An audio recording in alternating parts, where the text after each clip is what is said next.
জানা নাকি?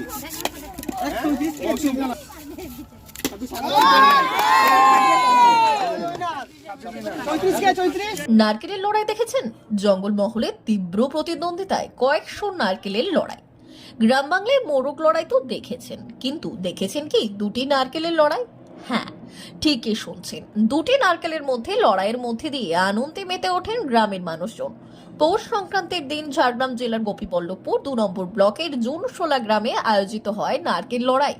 প্রাচীন রীতি মেনে প্রায় শতাধিক প্রতিযোগী জড়ো হয়েছিল এই খেলায়।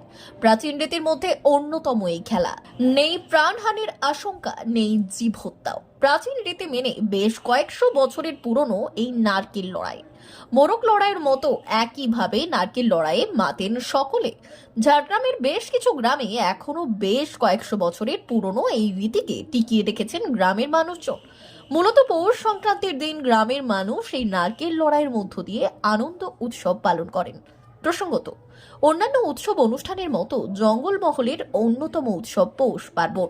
এই পৌষ পার্বণের দিন নারকেলের লড়াই হয়। কিভাবে খেলা হয় জানলে অবাক হবেন। গ্রামের মানুষ প্রত্যেকে একটি কিংবা দুটি করে নারকেল আনেন। এরপর দুটি নারকেল দিয়ে জুটি তৈরি করা হয়। দুই প্রান্তে থাকা দুজন একে অপরের দিকে নারকেল ছুঁড়তে থাকেন। মাঝ বরাবর দুটি নারকেল ধাক্কা লেগে একে অপরের আঘাতে একটি ফেটে যায়। যেই নারকেল ফেটে যায় সেই নারকেল পরাজিত। এভাবে যেটি সব থেকে বেশিক্ষণ টিকে থাকে সেই জয়ী হয়। এই লড়াইয়ে নেই রক্তক্ষয়। দুটি ফলের লড়াইয়ে বেশ আনন্দে মেতে ওঠেন 8 থেকে 80 সকলেই।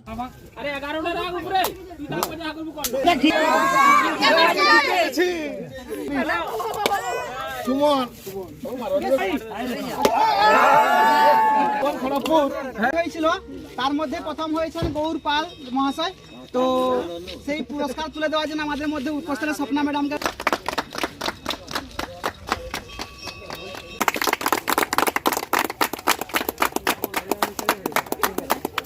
D news, Jhargram.